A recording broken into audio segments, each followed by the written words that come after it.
இந்த 2026 உங்களுக்கு எப்படி இருக்கும் அப்படின்னு சாயப்பாவால் சொல்லப்பட்டது தான் இந்த பதிவு. எவ்வளவு பெரிய தோஷங்கள் இருந்தாலும் அதை எப்படி கரைப்பது, சாயப்பாவுடைய அருளை எப்படி பெறுவது, அவருடைய கண்களில் இருந்து வரக்கூடிய ஒளி உங்களிடம் எப்படி வர வைப்பது, அவரை எப்படி ஈர்ப்பது, பணத்தை எப்படி ஈர்ப்பது, ஆரோக்கியத்தை எப்படி ஈர்ப்பது, எல்லா கடவுள்களையும் எப்படி ஈர்ப்பது, இது எல்லாமே இந்த பதிவில் ரொம்ப தெளிவாக இருக்குதுங்க. இந்த 2026 உங்களுக்கு ஹீரோவாக இருக்குமா இல்லை வில்லனாக இருக்குமான்றத இந்த பதிவின் முடிவில் தெரிஞ்சுக்கிட்டு, ஒருவேளை வில்லனாக இருக்கிற மாதிரி இருந்தால் அது ஹீரோவாக மாற்றுவதற்கு உண்டான வழிமுறைகளும் இந்த பதிவில் இருக்கிறது. ஒரு பதிவையும் முழுவதுமாக கேட்டால்தான் நிறைய விஷயங்கள் சாயப்பா உங்கள் மனசில் விதைப்பார். அந்த விதைக்கிறது தான் அவருடைய அருளை பெறுவதற்கு சமன்றதை மறக்காதீங்க. ஓம் சாயிரா சாயிரா, ஓம் சாயிரா சாயிரா, ஓம் சாயிரா சாயிரா, அன்பே சாயிரா, பேரன்பே சாயிரா, அகிலம் தளிக்க ஆத்மா விழிக்க அனுதினம் சாயிரா, எங்கள் அன்பே சாயிரா.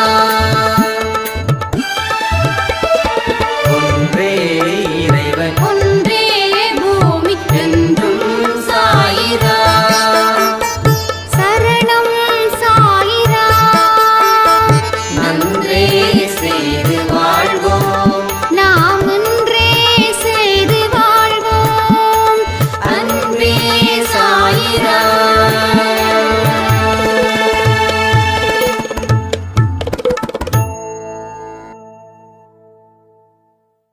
சாயிராம். என் உயிரின் உயிரானவர்களே, வருஷத்தோடைய கடைசி நாட்களில் நாம் இருக்கிறோம். உங்கள் வாழ்க்கையில் பல விஷயங்கள் இந்த 2025 நடந்திருக்கலாம். அது ரொம்ப சிறப்பாகவும் இருந்திருக்கலாம், சிலது ரொம்ப வருத்தப்படக்கூடியதாகவும் இருந்திருக்கலாம். நடந்து முடிஞ்சிடுச்சு. இனி நடக்க போவதை நாம தீர்மானிக்கக்கூடிய சக்தியை சாயப்பா கொடுத்துருக்கிறாருன்னா உங்களாலே நம்ப முடியுதா? உங்க வாழ்க்கையில் கடவுளுடைய சக்தி மிக மிக அவசியம்னு நாம் அன்பே சாயில பல பதிவுகளில் சொல்லியிருக்கோம். எத்தனையோ ஆடியோஸில் என்ன சொல்லியிருக்கோம்? கடவுளுடைய சக்தியும் அவருடைய அருட்பார்வையும் இருக்கும்போது ஏழைகள் கூட பணக்காரர்களாக இருப்பாங்க, நோய் உள்ளவர்கள் கூட ஆரோக்கியமாக இருப்பாங்க, நிம்மதியை இழந்தவங்க கூட நிம்மதியோடு இருப்பாங்க. எவ்வளவு பெரிய பிரச்சனைகள் வந்தாலும் அதை தீர்க்கக்கூடிய சக்தி கடவுள்கிட்ட இருக்கு. அந்த கடவுள் சக்தியை பெறுவதற்கு நாம முயற்சி செய்து சிலர் வெற்றி அடைந்தார்கள், பலர் தோல்வி அடைந்தார்கள். நீங்க வெற்றி அடைஞ்சிங்களா தோல்வி அடைஞ்சிங்களா அப்படின்றத கமெண்ட் பண்ணுங்க. ஏன்னா ரொம்ப இம்பார்ட்டண்டான பதிவு. ஒரு வருஷத்தோடைய கடைசி பதிவும் நமக்கு தெரிக்க விடுதுன்னு சொல்லுவாங்க. ஒரு சாராம் சொன்னாங்க, போன வருஷம் கடைசி பதிவு பயங்கரமான சிந்திக்க வச்சதன் விளைவு 2025 ஒரு அற்புதத்தையும் ஒரு பிரம்மாண்டமான வாழ்க்கையையும் எனக்கு கொடுத்தது. எனக்கு இந்த 2025 அடைஞ்ச வெற்றியே போதும், நான் சாகிற வரைக்கும் அப்படின்னு சொன்னாங்க. அப்போது ஒரு ஃபண்டமெண்டல், ஒரு பேசிக், ஒரு ஃபவுண்டேஷன், ஒரு அஸ்திவாரம் என்னென்ன ஸ்ட்ராங் பண்ணியிருக்காங்க. அந்த ஸ்ட்ராங் பண்ணுறாங்க அப்படின்னும் போது உங்களுக்கு அது இன்னும் இந்த பிறவி வரைக்கும் அது பயனளிக்கக்கூடியதாக இருக்கிறது. அப்போ உன்னோட வாழ்க்கை நீ எழுது. நீ எப்படி இருக்கணும் அப்படின்றத நீ முதல்ல டிசைன் பண்ணு. உன்னோட வாழ்க்கை எப்படிப்பட்டதாக இருக்குது,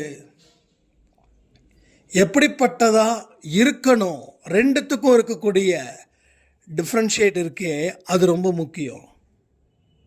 இங்கே எல்லாருக்குமே ஒரு ட்ரீம் இருக்கு. எனக்கு அதை வாங்கணும், இதை வாங்கணும், இல்லை நான் அப்படி இருக்கணும், இப்படி இருக்கணும். இந்த ட்ரீம்ஸ் எல்லாமே நிறைவேறணுன்றதுல நான் சாயப்பா கிட்ட இந்த நிமிஷம் கூட பிரார்த்தனை பண்ணிக்க ரெடி.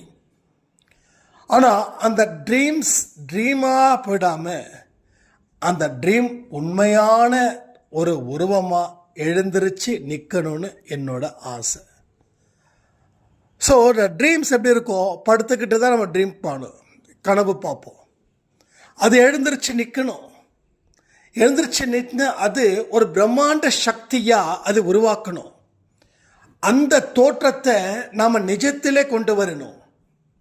அப்போ தான் நாம் வெற்றி அடைஞ்சதா சரித்திரம்.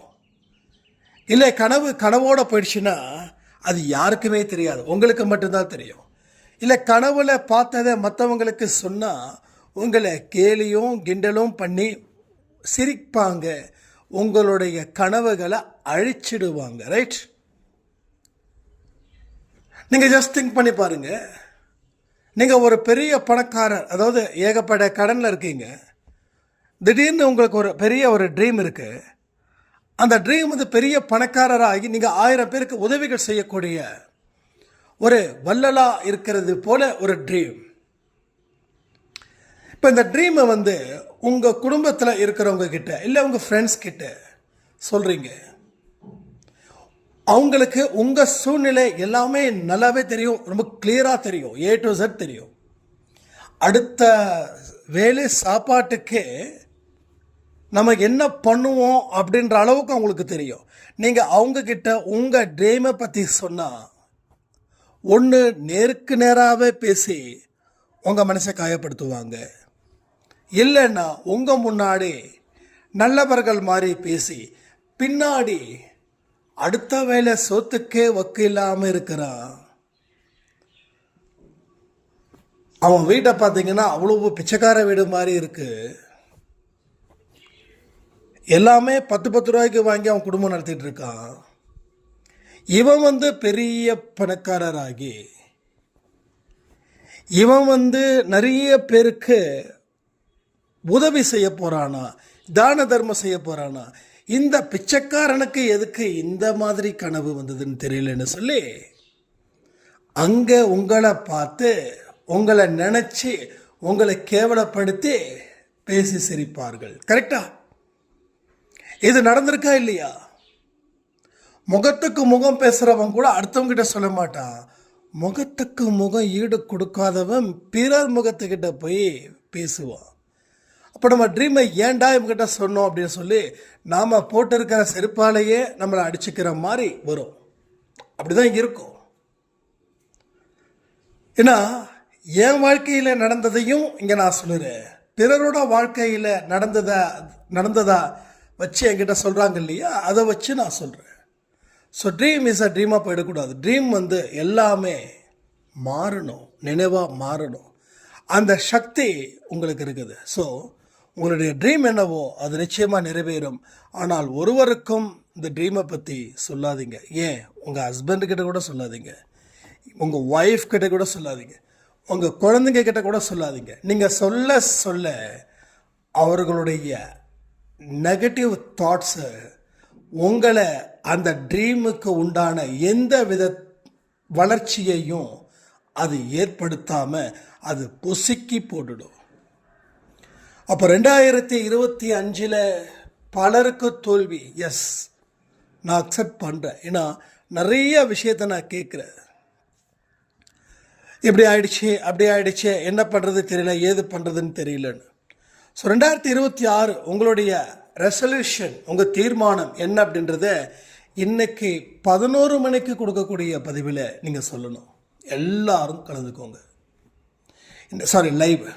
இன்னைக்கு 11 o'clock ஸ்பெஷல் லைவ் இருக்கு. ஓகேங்களா? அந்த ஸ்பெஷல் லைவில் எல்லாருமே அட்டன் பண்ணுங்க. உங்களுடைய ரெசல்யூஷன் என்ன அப்படின்றத பற்றி தான் நம்ம இன்னைக்கு பேச போகிறோம். சாயப்பாவுக்கு நிறைய தேங்க்ஸ் பண்ண போகிறோம். ஸ்பாட்டிலே பிரார்த்தனை செய்ய போகிறோம். ஸ்பாட்டில் லைவ்லேயே பிரார்த்தனை செய்ய போகிறோம். அதனால் லைவ் மேக்ஸிமம் 1 hour வச்சுருக்கோம். நீங்கள் முழிச்சுக்கிட்டு இருந்தீங்கன்னா கடைசி யார் முடிச்சுட்டு இருக்காங்களோ அவங்க வரைக்கும் லைவ் இருக்குது.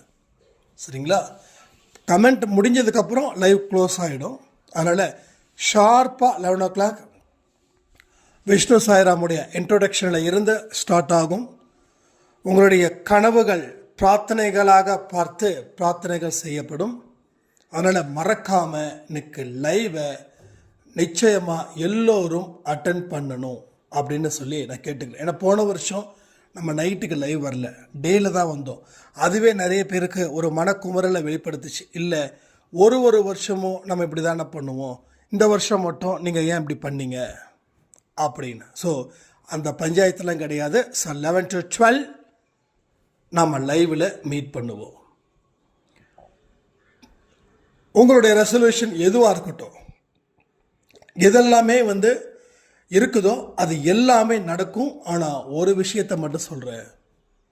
முதல்ல அன்பே சாய் குடும்பத்துக்கு கூட இணக்கமாக இருங்க. புரியுதா? இணக்கமாக இருங்க, ஒற்றுமையாக இருங்க, சொல்லக்கூடிய விஷயத்தை ஃபாலோ பண்ணுங்க. உங்கள் வாழ்க்கையில் கர்மாக்கள் ஏகப்பட்டது இருக்குது. ஆனாலும் நீங்கள் நல்லவர்கள், நல்ல மனம் படைத்தவர்கள், மனசாட்சிக்கு கட்டுப்பட்டவர்கள். அதாவது சாப்பாடு வேகும்போது வெந்திரிச்சான்னு பார்க்கறதுக்கு எல்லா அரிசியையும் நசுக்கி பார்க்கணுன்னு அவசியம் இல்லை. ஒரே ஒரு பருக்கை மட்டும் எடுத்து வெந்திரிச்சான்னு செக் பண்ணி பார்த்தா அப்போ தெரிஞ்சிடும். அதே போல தான் சொல்கிறேன். கர்மாக்கள் அதிகமாக சூழ்ந்து உள்ளது ஒன்று. ரெண்டாவது, நீங்கள் மிகவும் நல்லவர்கள், மனசாட்சிக்கு கட்டுப்பட்டவர்கள். இந்த மாதிரியான மனிதர்களை கடவுள் தேடுகிறார். இந்த மாதிரியான மனிதர்களுக்கு கடவுளுடைய கரம் உங்களை நோக்கி வருது, அதாவது அவர்களை நோக்கி வருது. அவர்களுடைய கரத்தை நீங்க பற்றிக்கொள்ளணும். எல்லா தெய்வத்தோட கரமும் இங்கே ஒன்று சேருது. நான் ஈரோடு போயிருந்தேன். கரெக்டாக 7:15 தான் கிளம்புனேன். எனக்கு ரொம்ப நாள் ஆசை அங்கே இருக்கக்கூடிய பெருமாள் கோயிலை பார்க்கணும், சிவன் கோயிலை பார்க்கணும் அப்படின்னு. ரொம்ப வருஷம் ஆச்சு நான் கோயிலுக்கு போயிட்டேன். அப்போ பெரிய மாரியம்மன் கோயிலுக்கு போகும்போது 7:15 அம்மனை பார்க்கும்போது கண்ணில் தண்ணீர். அடுத்தது அங்கேருந்து பெருமாள் கோயிலுக்கு போனேன்.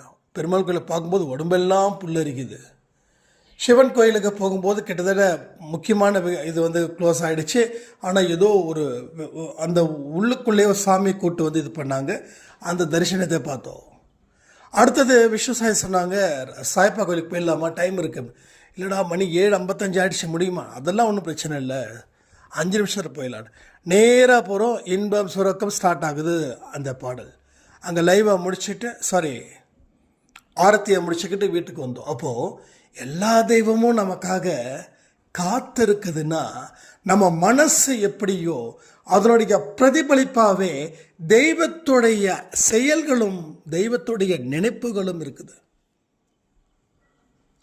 புரியுதா? தெய்வத்துடைய செயலும் தெய்வத்துடைய நினைப்புகளும் எதை பேஸ் பண்ணி இருக்குதுன்னா நம்மளுடைய தாட்ஸை பேஸ் பண்ணி இருக்குது. இறைவனும் நானும் ஒன்றே.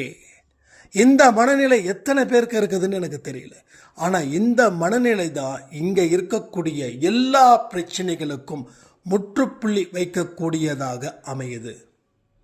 என்னிடமிருந்து இறைவனை பிரிக்க முடியாது, இறைவனிடமிருந்து என்னை பிரிக்க முடியாது. இது அன்பே சாய் குடும்பத்தில் மனப்பூர்வமாக உணர்ந்தவங்க எத்தனை பேர் அப்படின்னு சொல்லி கமெண்ட் பண்ணுங்க. இந்த நொடி வரைக்கும் சாய்ப்பாவை என்கிட்ட இருந்து எவனாலையும் பிரிக்க முடியாது. அந்த தாட்டு எப்போ வரும்னா மனசு ஃபுல்லாக அவராகவே வாடும் பொழுது, மனசு ஃபுல்லாக அவரை நினச்சி வாடும் பொழுது, மனசு ஃபுல்லாக அவர் தான் நம்ம கூட இருக்கிறாருன்னு நினைக்கும்போது. ஸோ அதே போல் தான் நான் சொல்லியிருந்தேன்ல, மாரியம்மனுக்கு 3 மாதமாக புடவை எடுத்து கொடுக்க முடியல, அதனால் வேற ஒருத்தர் மூலமாக ஒரு வார்னிங் மெசேஜ் நமக்கு வந்தது அப்படின்னு. உடனே விஷ்ணு சாய்ராம் வந்து சாட்டர்டே அன்னைக்கு ஒரு 3 புடவை எடுத்து போய் கொடுத்துக்கும்போது, நான் ஈரோடு போகும்போது அடுத்த நாள் காலையில் நான் எப்பயுமே இந்த சாரீ கொடுத்தாங்கன்னா ஒரு கிட்டத்தட்ட 1 வாரம் ஆகும், ஏன்னா நிறைய பேர் சாரீஸ் கொடுத்துருப்பாங்க. அதனால் வந்து அப்படி அப்போ வந்து அவர்கிட்ட வந்து எப்போ சாமி நீங்கள் அம்மனுக்கு இந்த புடவை கட்டுவீங்கன்னதுக்கு, நாளைக்கே கட்டிடலாம் அப்படின்னும் போது ரொம்ப ஆச்சரியமாக இருந்தது. சரி ஓகேங்க, நாளைக்கு வந்து சந்தோஷ் சாய்ராமே கூட்டு வரேன். ஓகே கூட்டுவாங்க, ரொம்ப நாள் ஆச்சு அவரையும் பார்த்து அப்படின்னு நேராக கோயிலுக்கு போகும்போது அவர் சொல்லக்கூடிய ஒரு வார்த்தையும் என்ன மாதிரி வார்த்தைகள்ப்பா. அங்கே இருக்கக்கூடிய கோயில் நிர்வாகி அம்மனை பற்றி எடுத்து விடுறாரு. நம்ம எப்படி சாய்ப்பா பற்றி அள்ளி விடுறோமோ, எத்தனை வீடியோஸ் அது சொன்னாங்க, கிட்டத்தட்ட 8000 தாண்டின வீடியோஸ். ஒவ்வொரு வீடியோஸும் என்னமோ ஒரு அர்த்தம் இருக்குதுங்க, புதுசாக கேட்குற மாதிரி இருக்குது. ஏன்னா சாய்ப்பா மனசில் வச்சுக்கிட்டா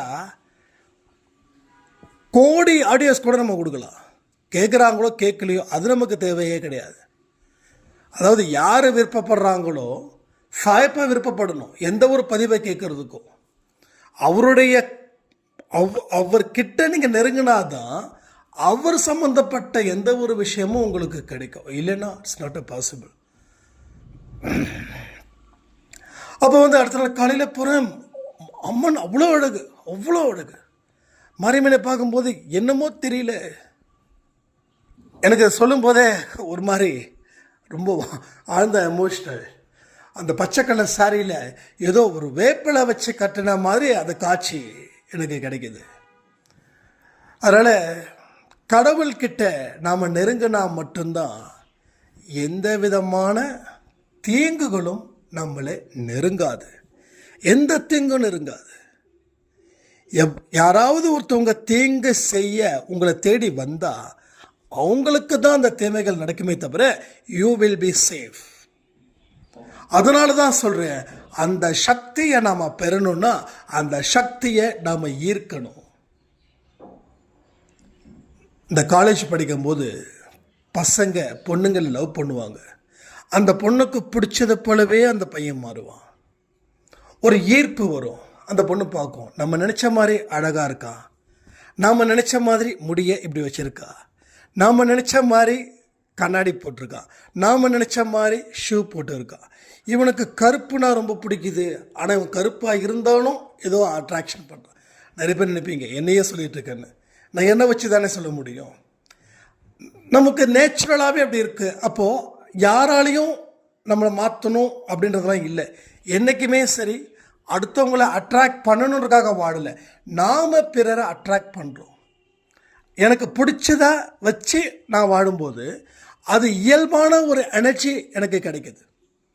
என்கிட்ட சொன்னாங்க, கருப்பாக இருக்கிற நீ கருப்பாக ட்ரெஸ்ஸு போட்டால் நல்லா இருக்கு, கருப்புனா ரொம்ப பிளாக்லாம் சும்மா மாநிலம் தான், நீ வந்து ரொம்ப கருப்பாக, நீ வந்து கருப்பான ட்ரெஸ்லாம் போடக்கூடாது, சும்மா வந்து பிரைட்டாக. இது வரைக்கும் என்கிட்ட பிரைட் ட்ரெஸ்ஸஸ் எதுவுமே கிடையாது. எனக்கு பிடிச்சது மாதிரி நான் இருக்கேன், அடுத்தவங்களுக்கு அது டிஸ்டர்ப் ஆகாத மாதிரி என்னுடைய ட்ரெஸ்ஸஸை என்னோட ஸ்டைலிஷை நான் வச்சுக்கிறேன். ஒன்ஸ் டிஸ்டர்ப் ஆகுது அப்படின்னா நான் அதை பண்ண மாட்டேன். ஸோ நம்ம எல்லாமே நமக்காக வாழும்போது நம்ம ஒரு பெரிய ஒரு அட்ராக்டிவ் பர்சனாக மாறுறோம். நீங்களே பாருங்கள், இது எல்லாமே ஹியூமனுக்கும், இது வந்து நாட் ஒன்லி சந்தோஷ், எல்லாருக்கும். வி ஆல் ஆர் ஹியூமன்ஸ் இல்லை. அப்போது நீங்கள் உங்களுக்கு பிடிச்சது போலவே இருங்க. உங்களுக்கு பிடிச்சது மற்றவங்களுக்கு பாவத்தை செய்யக்கூடாது, அதில் அக்கறை வைக்கணும். 2026 கூட எதையும் ஒரு ரெசல்யூஷனானுங்க, எனக்காக நான் வாழலை, என்னோடய ட்ரெஸ்ஸிங் எனக்கானது, என்னோட முகம் எனக்கானது, என்னோட ஹேர் ஸ்டைல் எனக்கானது, நான் போட்டுக்கு இருக்கக்கூடிய ஆக்சசரிஸ் எனக்கானது. ஓகே, ஸோ இந்த மாதிரி தாட்ஸில் நீங்கள் 2026 ஃபேஸ் பண்ணுங்கள். ஆனால் பட் நம்ம செய்யக்கூடிய எந்த ஒரு விஷயமும் மற்றவங்களுக்கு பாவம் செய்ய தூண்டக்கூடாது. அது ரொம்ப ரொம்ப ரொம்ப ரொம்ப இம்பார்ட்டன்ட். அதில் கை வச்சிடாதீங்க. அது கை வச்சா தேன் கூட்டில் கை வச்சது போல். நாம் பாவம் செய்யலை, ஆனால் நம்மளை பார்த்து சிலர் பாவங்கள் செஞ்சாங்கன்னா அந்த பாவத்துக்கு கூட்டாளியாக கூட நீங்கள் மாறிடுவீங்க. ரைட்டா? அப்போ 2026 is a hero. 2026 is one of the biggest year in your career. So உங்களுக்கு ஹோப் இருக்கா? கான்ஃபிடென்ட் இருக்கா? கமெண்ட் பண்ணுங்க. 2026 இஸ் மை ஹீரோ. நல்லா வரவேற்கலாம். 2026 பெட்டராக வரவேற்கலாம். சூப்பராக செமையாக வரவேற்கலாம். ஸோ வரவேற்பது தான் நம்மளுடைய கலாச்சாரம். இதனால என்ன ஆகுதுன்னா, நீங்கள் உங்களுக்குன்னு தகுந்த ஒரு ஸ்டைல், ஒரு வழியை ஏற்படுத்துறீங்க. ஸோ அடுத்தவங்களோட கண்ட்ரோலில் இருந்து நீங்கள் விலகி தன்னிச்சையான மனிதரா, சுய மனிதனா, சுய சிந்தனை இருக்கக்கூடிய மனிதனாக நீங்கள் மாறுகிறீர்கள். அந்த அட்ராக்ஷனை வந்து எங்கேயோ சப்ஜெக்ட் படிச்சுன்னு நினைக்கிறேன். இப்போது என்னாச்சுன்னா, எஸ், கடவுளை நம்ம அட்ராக்ட் பண்ணுறோம். எதை வச்சு அட்ராக்ட் பண்ணுறோம்? நல்ல மனசு நம்மக்கிட்ட இருந்தாவே கடவுள் நமக்காக எல்லாத்தையும் செய்வார். அதே போல தான் ஈரோட்டில் இருக்கக்கூடிய பெரிய மாரியம்மன் சுவாமியும், நம்ம இங்கே கோயம்புத்தூரில் இருக்கக்கூடிய குளிர்ந்த மாரியம்மனும் அவ்வளவு அழகாக நம்மளை வரவேற்றார்கள். ஏன்னா நம்ம மனசில் இருக்கக்கூடிய எண்ணங்கள் அதிகப்படியாக சுத்தம் பண்ணிக்கிட்டே இருக்கும். தினமும் ஏன் குளிக்கிறோம்? தினமும் ஏன் மோஷன் போகிறோம்? தினமும் ஏன் யூரின் போகிறோம்? தினமும் ஏன் சாப்பிட்றோம்?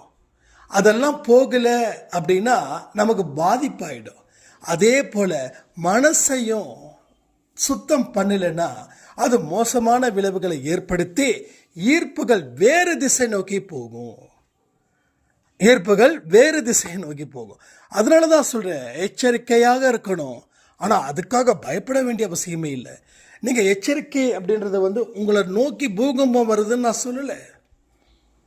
நீங்கள் இருக்கிற பக்கம் பூகம்பம் வரக்கூடாதுன்னு சொல்லுறேன். நீங்கள் இருக்கிற பக்கம் பூகம்பம் வரக்கூடாதுன்னா அதற்கு தகுந்த மாதிரியான மனநிலை உருவாக்குறதுல தான் நம்ம வாழ்க்கை இருக்கே தவிர ஏற்கனவே பிறரால் உருவாக்கப்பட்டதில் நம்ம வாழ்க்கை இல்லை. ஏற்கனவே பிறரால் உருவாக்கப்பட்டது என்னோடதுன்னு சொன்னால் அது நம்மளுடைய சுய சிந்தனை இல்லை அற்ற மனிதர்களாக நாம் இருப்போம். So 2026 is the biggest year in your career. Is a hero. It's not a villain. 2025 வில்லனாக இருக்கட்டும், நோ ப்ராப்ளம், முடிஞ்சிடுச்சு. அது வில்லனாக இருந்தால் என்ன, ஹீரோவாக இருந்தால் என்ன, எதுவாக இருந்தாலும் ஒரு பெரிய சலாம் 2025க்கு. ஸோ 2026க்கு 2 கரம் கூப்பி வரவேற்போம். சந்தோஷமான மனநிலையில் ஏற்றுக்கொள்ளக்கூடிய பழக்கம் உங்களுக்குள்ளே இருக்கணும். ஒரு சாராம் நேற்று என்கிட்ட கொஞ்சம் ரொம்ப டீட்டெயில்டாக ஆடியோ கொடுத்துருந்தாங்க. அப்போது அக்செப்ட் பண்ணணும்னு சொல்கிறீங்க, பெயினை அக்செப்ட் பண்ணிட்டு தானே இருக்கேன் அப்படின்னாங்க. அப்போ நான் உங்கள் பிரச்சனை தீர்ந்துதான்னு கேட்டேன். இல்லை, தீரலைன்னாங்க. அப்போ அக்செப்ட் பண்ணாதான் பெயின் தீரும்னு சொல்லி ஒரு சின்ன எக்ஸாம்பிள் சொன்னேன். அந்த எக்ஸாம்பிள் இதை நான் சொல்லும்போது உங்களுக்கு ரொம்ப ஈஸியாக இருக்கும்னு நினைக்கிறேன். இப்போது உங்கள் வீட்டில் நீங்கள் இருக்கீங்க, நீங்கள் கடன் வாங்கியிருக்கீங்க. உங்கள் கடன்காரங்க அவங்க ஃபோன் பண்ணுறாங்க, நீங்கள் ஃபோன் அட்டன் பண்ணலை. அட்டன் பண்ணாமல் இருக்கும்போது என்ன பண்ணுவாங்க? நேராக வீட்டுக்கு வருவாங்க. வீட்டுக்கு வரும்போது என்ன பண்ணுவாங்க? அவங்க வீட்டுக்கு வராங்கன்னு நீங்கள் கண்டுபிடிச்சிடுறீங்க. பெல் அடிக்கிறாங்க, நீங்கள் கதவு திறக்கலை. மறுபடியும் பெல் அடிக்கிறாங்க, கதவு திறக்கலை. பக்கத்து வீட்டுக்காரவங்க கிட்ட கேட்குறாங்க, இருக்கிறாங்களான்னு கேட்குறாங்க. ஆமாங்க, இருக்கிறாங்க அப்படின்னு. ஏன்னா பக்கத்து வீட்டுக்காரனுக்கும் நமக்கும் ஏதோ வாய்க்கால் வரப்பு சண்டையாக கூட இருக்கலாம். அப்போ அவன் இந்த நேரத்தில் தான் அவன் வில்லத்தனமாகவே இருப்பான். இருக்கிறாங்க, விடாதீங்க, விடாமல் அடிங்க, வருவாங்க, இப்போ தான் நாங்கள் பார்த்தோம்னு சொல்லி ஒரு விஷயம் அங்கே நடக்கும். வந்தவன் என்ன பண்ணுவான்? இன்னும் கோபம் அதிகமாகும். நான் ஃபோன் எடுக்கலை, வீட்டுக்கு காலிங் பெல் அடித்தா நீ கதவை திறக்கலை, அப்போது அவனுக்கு கோபம் இன்னும் அதிகரிக்கும். அவன் என்ன பண்ணுவான், ஒருத்தன் வந்திருப்பான், அவன் இன்னும் 4 பேரை கூப்பிடுவான். அந்த 4 பேர் 8 பேராக மாறும். இப்போது அவன் வந்து பெல் அடித்து கதவை திறந்தா 1/2 மணி நேரம் அவன் ஏதாவது அர்ச்சனை பண்ணிட்டு போயிருப்பான். இப்போது நீங்கள் உள்ளே இருக்கீங்கன்றது கன்ஃபார்ம் ஆகுது. அவன் பெல்லும் அடிக்கிறான், கதவையும் தட்டுறான். கிட்டத்தட்ட அந்த தெருவில் இருக்கிற மக்கள் எல்லாம் சூழ்ந்து நிற்கிறாங்க. அவன் 4 பேருக்கு 8 பேரை கூட்டுவதை நிறுத்தி அசிங்கமாக பேசுகிறான். இதுதான் அக்செப்ட் பண்ணுறோமா அக்செப்ட் பண்ணலையா என்ற ஒரு விளக்கம். நீங்கள் அக்செப்ட் பண்ணியிருந்தீங்கன்னா நான் சொன்ன மாதிரி 1/2 ஹவரில் அவன் ஏதோ பேசுவான், நீங்கள் ஏதோ சொல்லுவீங்க, அவன் போயிடுவான். அப்போது அவனை நீங்கள் அக்செப்ட் பண்ணலை, அதனால் அவன் என்ன பண்ணான், ஒரு பிரச்சனையை 8 பிரச்சனையாக ஆக்கி அதை தெரு பிரச்சனையாக மாற்றினான். இப்போ தெரியுதா, அன்னைக்கு இருந்த 4 பேரோட முடிஞ்சிருக்கும். நீங்கள் கதவை திறக்கலை, இன்றைக்கி அந்த ஊரே அது தெருவே வேடிக்கை பார்த்துச்சு. அதன் மூலமாக உங்களுக்கு இருக்கக்கூடிய மன உளைச்சல், அன்னைக்கு ஒரே நாளில் தெரிந்திருக்க வேண்டியது, வெளியில் போகும்போதும் வரும்போதும் குனிஞ்ச தலையோடு போகிறீங்க, குனிஞ்ச தலையோடு வரீங்க. ஒரு ஸ்டேஜில் வீடு மாற்ற வேண்டிய நிர்பந்தம். பக்கத்து வீட்டுக்காரவங்க அக்கத்து வீட்டுக்காரங்களாம் சொல்கிறாங்க அவங்களுக்கு கடன் பிரச்சனை அதிகமாகிடுச்சு, அதனால் எங்கேயோ போயிட்டாங்கன்னு. அப்போது ஒரே விஷயத்தை நம்ம செஞ்சுருந்தா இந்த பிரச்சனை வந்திருக்காது. இதுதான் வலியை அக்செப்ட் பண்ணிக்கோங்கன்னு அர்த்தம். புத்தர் அழகாக ஒரு வார்த்தை சொன்னார், அக்செப்ட் த பெயின். உன்னோட வலியை ஏற்றுக்கோ. நீ ஏற்றுக்கிட்ட அது சிறப்பாக அந்த வலியை உன்னால் குறைச்சிட முடியும். ஸோ ஏற்றுக்கலைன்னா வலி ஜாஸ்தியாகும். வலி என்றைக்குமே பொறுத்துக்க முயற்சி பண்ணிங்கன்னா பிரச்சனை கிடையாது. அது ஏற்றுக்கவோ பொறுத்துக்கவோ முயற்சி பண்ணால் பிரச்சனை கிடையாது. ஆனால் அது ஏற்றுக்க மாட்டேன் அப்படின்னா அந்த வலி ஜாஸ்தியாகும்.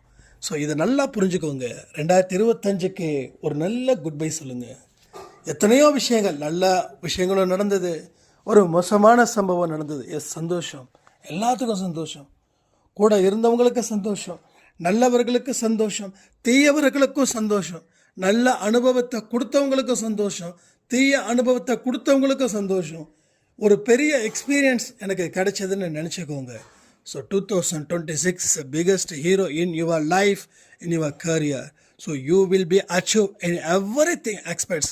ஸோ எல்லா விஷயத்தையும் நீங்கள் முயற்சி பண்ணுங்கள், வெற்றி அடைங்கன்னு சொல்லி இந்த பதிவை நான் முடிக்கிறேன். ஜெய் சாய்ராம். ஓம் சாயிரா.